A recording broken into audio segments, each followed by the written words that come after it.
আসসালামু আলাইকুম। আব্বাসী খিলাফতের পঞ্চম খলিফা হারুনুর রশিদ। তিনি ছিলেন একজন ধার্মিক, ন্যায়পরায়ণ, জনহিতৈষী শাসক এবং জ্ঞান বিজ্ঞানের পৃষ্ঠপোষক। তার পিতা মোহাম্মদ আল মাহাদি ছিলেন আব্বাসীয় তৃতীয় খলিফা। দাদা আবু জাফর আবদুল্লাহ আল মনসুর ছিলেন আব্বাসীয় দ্বিতীয় খলিফা। তাই তিনি খলিফা প্রাসাদেই বড় হয়েছেন।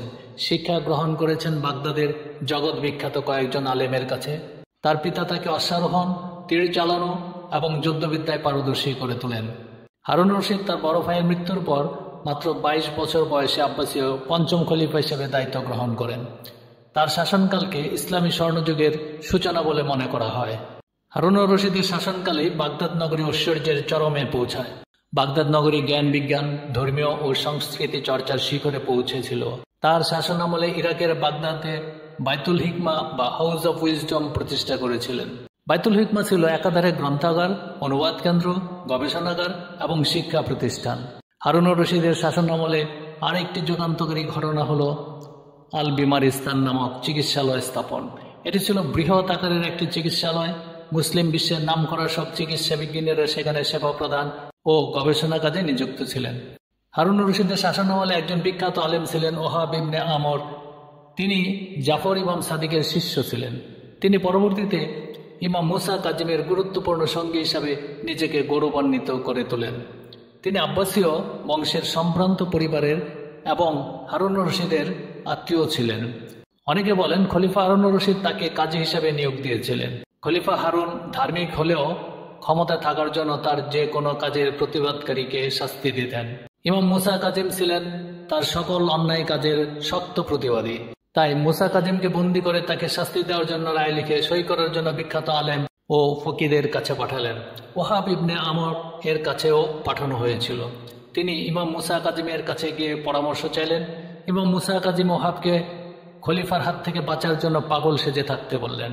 পরদিন ওহাব ইবনে আমর একটি লাঠিকে দুই পায়ের মাঝে দিয়ে ঘোড়ায় চড়ার ভান করে পাগল সেজে বাহলুল পাগল বা বাহলুল দানা বা মঞ্জুব নামেও পরিচিত হয়ে গেলেন। বাহলুল পাগল বাগদাদের অলিতে গলিতে ঘুরে বেড়াতো। খলিফা হারুনুর রশিদ বুঝতে পেরেছিলেন যে বাহলুল পাগল হয়নি, পাগল সেজেছে। তিনি বাহলুল পাগলকে সম্মান করতেন, তার পরামর্শ গ্রহণ করতেন। তিনি জানতেন বাহলুল খুব বড় আলেম। বাহলুল পাগল ও বাদশাহ হারুনের বহু কাহিনী থেকে কিছু শিক্ষণীয় ঘটনা তুলে ধরার চেষ্টা করব। বাহলুল পাগল অধিকাংশ সময় কবরস্থানে কাটাতো। কবরস্থানে থাকা অবস্থায় একদিন বাদশাহ হারুনুর রশিদ তার পাশ দিয়ে যাচ্ছিলেন। বাদশাহ তাকে ডেকে বললেন, ওহে বাহলুল, ওই পাগল, তোমার কি আর জ্ঞান ফিরবে না? বাহলুল বাদশাহের কথা শুনে গাছের ডালে চললেন এবং সেখান থেকে চিৎকার দিয়ে বললেন, ওহে হারুন, ওই পাগল, তোর কি কোনোদিন জ্ঞান ফিরবে না? বাদশাহ গাছের নিচে এসে বাহলুলকে বললেন, আমি পাগল নাকি তুমি পাগল যে সারাদিন কবরের স্থানে বসে থাকে? বাহলুল বললেন, আমি বুদ্ধিমান। বাদশাহ বললেন, কিভাবে? বাহলুল রাজপ্রাসাদের দিকে ইঙ্গিত দিয়ে বললেন, আমি জানি ওই রঙ্গিলা দালান ক্ষণিকের আবাসস্থল এবং এটি কবরস্থান, স্থায়ী নিবাস। এজন্য আমি মরার পূর্বে এখানে বসবাস শুরু করেছি। অথচ তুই গ্রহণ করেছিস ওই রঙিন শালাকে আর এই স্থায়ী নিবাসকে এড়িয়ে চলছিস। রাজপ্রাসাদের থেকে এখানে আসাকে অপছন্দ করছিস, যদিও তুই জানিস এটাই তোর শেষ গন্তব্য। এবার বল, আমাদের মধ্যে কে পাগল? বাহলুল মুখে এ কথা শোনার পর বাদশার অন্তর কেঁপে উঠল। তিনি বললেন, খোদার কসম, তুমি সত্যবাদী, আমাকে আরো কিছু উপদেশ দাও। বাহলুল বলল, উপদেশের জন্য আল্লাহর কিতাবই যথেষ্ট, তাকে যথার্থভাবে আঁকড়ে ধরো। বাদশাহ বললেন, তোমার কোনো কিছুর অভাব থাকলে আমাকে বলো, আমি তা পূরণ করব। বাহলুল বললেন, হ্যাঁ, আমার 3টি অভাব আছে। এগুলো যদি তুই পূরণ করতে পারিস তবে সারা জীবন তোর কৃতজ্ঞতা স্বীকার করব। বাদশাহ বললেন, তুমি নিঃসংকোচে বলতে পারো। বাহলুল বলল, মরণের সময় হলে আমার আয়ু বৃদ্ধি করতে হবে। বাদশাহ বললেন, আমার পক্ষে সম্ভব নয়। বাহলুল বলল, আমাকে মৃত্যুর ফেরেশতা থেকে রক্ষা করতে হবে। বাদশাহ বললেন, আমার পক্ষে সম্ভব নয়। বাহলুল বলল, আমাকে জান্নাতে স্থান করে দিতে হবে এবং জাহান্নাম থেকে আমাকে দূরে রাখতে হবে। বাদশাহ বললেন, আমার পক্ষে এটাও সম্ভব নয়। বাহলুল বললেন, তবে জেনে রাখ, তুই বাদশাহ না, বরং তুই অন্য কারো অধীনস্থ। অতএব তোর কাছে আমার কোনো চাওয়া বা প্রার্থনা নেই। উক্ত ঘটনা দ্বারা আমাদের জন্য অনেক শিক্ষণীয় উপদেশ রয়েছে। আমাদের জন্য শিক্ষণীয় উপদেশ হলো, আমরা একমাত্র আল্লাহ তাআলার গোলাম, তারই অধীনস্থ। আল্লাহ তাআলা আমাদেরকে তার আনুগত্য ও তার দাসত্ব করার তৌফিক দান করুন। সুতরাং যা কিছু চাওয়ার কেবলমাত্র তার কাছেই চাইতে হবে, তিনি আমাদের রব পালনকর্তা। আরেকটি ঘটনা, হারুনুর রশিদের জীবনী থেকে বেশ ভালো ভালো শিক্ষণীয় ঘটনা পাওয়া যায়।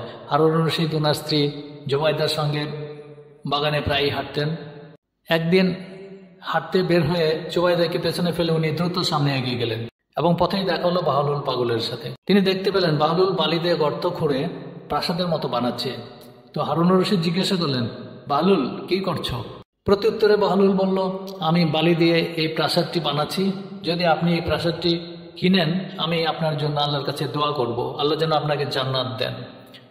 হারুনুর রশিদ বললেন, এটা কত দিয়ে বিক্রি করবে? বাহলুল বলল, 1 দিরহাম দিয়ে বিক্রি করব। হারুনুর রশিদ একবার বালির প্রাসাদের দিকে তাকালেন, একবার বাহলুলের দিকে তাকালেন, তারপর 1 দিরহামের কথা চিন্তা করলেন। এরপর বললেন, তুমি পাগল। তাকে আর কোনো গুরুত্ব না দিয়ে হারুনুর রশিদ সামনে অগ্রসর হলেন। এরপর জুবাইদা এসে পৌঁছল। বাহলুলের কাছে গিয়ে জিজ্ঞাসা করলেন সে কি করছে।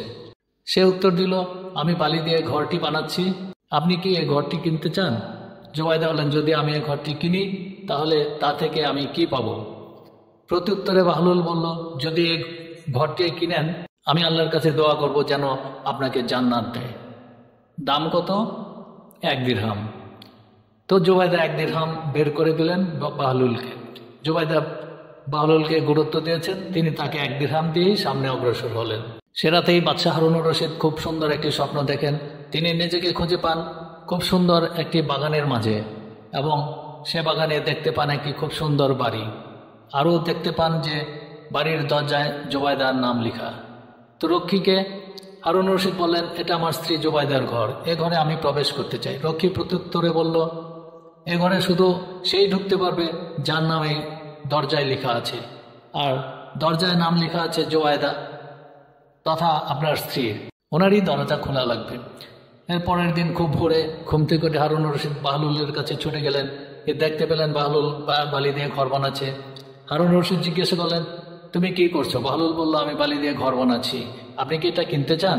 হারুনুর রশিদ বলল, হ্যাঁ, এবং জিজ্ঞাসা করলেন, যদি এই ঘরটি আমি কিনি এর বিনিময়ে কি পাবো? বাহলুল বলল, আমি আল্লাহর কাছে দোয়া করব যেন আল্লাহ আপনাকে জান্নাত দেন। হারুনুর রশিদ দাম জানতে চাইলেন। বাহলুল দাম হিসাবে বলল, আপনার পুরা রাজত্ব। হারুনুর রশিদ জিজ্ঞাসা করলেন, গতকাল এটি 1 দিরহাম ছিল, এখন পুরা রাজত্ব কেন? বাহলুল বলল, গতকাল এটি গায়েব ছিল, আজ সবকিছু আপনার জানা। বাদশাহ হারুনের বহুল প্রচলিত আরেকটি ঘটনার মধ্যে রয়েছে ক্ষুধার্ত নারীকে খাবার বিতরণের ঘটনা। এক রাতে খলিফা হারুনুর রশিদ এক সঙ্গীকে সাথে নিয়ে নৈশ ভ্রমণে বের হয়েছেন।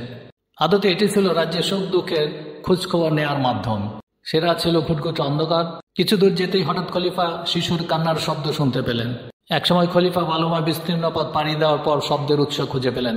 অন্ধকারে দাঁড়িয়ে পুরা ঘটনা অবলোকন করার চেষ্টা করলেন খলিফা ও তার সঙ্গী। প্রথমে বোঝা গেল এক মহিলা চুলায় কিছু রান্না করছেন, তার পাশে 2 শিশু খাবারের জন্য কান্না করছে, অথচ মহিলাটি বাচ্চাদের অতি শীঘ্র খাবার দেওয়ার আশ্বাস দিয়ে যাচ্ছেন। এভাবে বেশ কিছু সময় অতিবাহিত হলো। বিষয়টি অনুধাবন করতে পেরে খলিফা ও তার সঙ্গী আগন্তুক হিসেবে মহিলার দিকে এগিয়ে গেলেন। মহিলার কাছে ঘটনা জানতে চাইলে মহিলা তার অসহায়ত্বের কথা বলতে লাগলেন।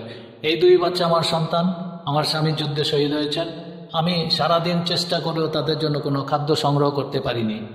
কথাগুলি শুনে তখন আগন্তুকদের মধ্যে প্রথম জন খুবই মর্মাহত হলেন এবং পাশের যুবককে তাদের খাবারের জন্য নিজ কাঁধে করে আটা এবং খেজুর নিয়ে আসার নির্দেশ দিলেন। কিছুক্ষণের মধ্যে খাদ্য নিয়ে ফিরে এলেন যুবক। এর অল্প সময় পরে মহিলা জানতে পারলেন তাদের জন্য খাদ্য বহন করে নিয়ে আসা ব্যক্তি খলিফা হারুনুর রশিদের পুত্র আল মুতাসিম। একবার বাহলুল পাগলের সাথে বাদশাহ হারুনের সাক্ষাৎ হয়। হারুনুর রশিদ তাকে উদ্দেশ্য করে বললেন, অনেকদিন যাবৎ আপনার সাথে সাক্ষাৎ করার আমার কামনা ছিল। বাহলুল বললেন, আপনার সাথে দেখা করার তো আগ্রহ আমার মনে কখনো উদয় হয়নি। বাদশাহ তার কাছে কিছু নসিহত শোনার আবদার করেন। তিনি বাদশাহকে উদ্দেশ্য করে বলেন, আমি কি নসিহত করব? এই যে অট্টালিকাগুলো দেখছেন, এই মহল্লাগুলো, সেখানে নামি দামি যারা বসবাস করত তাদের বর্তমান ঠিকানা হলো এই যে দেখা যায় কবরস্থান, সেখানে। এর চেয়ে বড় কোনো নসিহত হতে পারে না। তাদের চলে যাওয়া জীবন নিয়ে চিন্তা করলে অন্য কোনো নসিহতের প্রয়োজন পড়ে না। তারপর বাদশাহকে উদ্দেশ্য করে বললেন, হে আমিরুল মুমিনিন, আপনি ভেবেছেন আপনার অবস্থা কেমন ভয়াবহ হবে? যখন আপনাকে বিচারের দিনে নগ্ন পায়ে পিপাসর্ত অবস্থায় আল্লাহ তাআলার সামনে দাঁড়াতে হবে। ছোট থেকে ছোট বিষয়ে আপনাকে আল্লাহ তাআলার কাছে জবাব দিতে হবে। লোকজন চেয়ে চেয়ে আপনাকে দেখবে আর হাসতে থাকবে। এই নসিহত শুনে বাদশাহ কাঁদতে শুরু করেন। বাদশাহ একবার তার কাছে কিছু হাদিয়া প্রেরণ করেন। তিনি সেগুলি ফিরিয়ে দেন এবং বলে দেন, আপনি এগুলো যাদের কাছ থেকে নিয়েছেন তাদেরকে ফিরিয়ে দেন, যেন হাসরের দিন ওই ব্যাপারে আপনার জবাবদিহি করতে না হয়। আর সেদিন আপনার কাছে পাওনাদারদেরকে সন্তুষ্ট করার মতো কোনো পাথেও থাকবে না। বাদশাহ হারুন রশিদ এই কথা শুনে কাঁদতে শুরু করেন। বাদশাহ হারুন রশিদ নিজেও বড় আলেম ছিলেন, হাদিস বিশারদ ছিলেন, সুবিচারক বাদশাহ ছিলেন। ধন্যবাদ।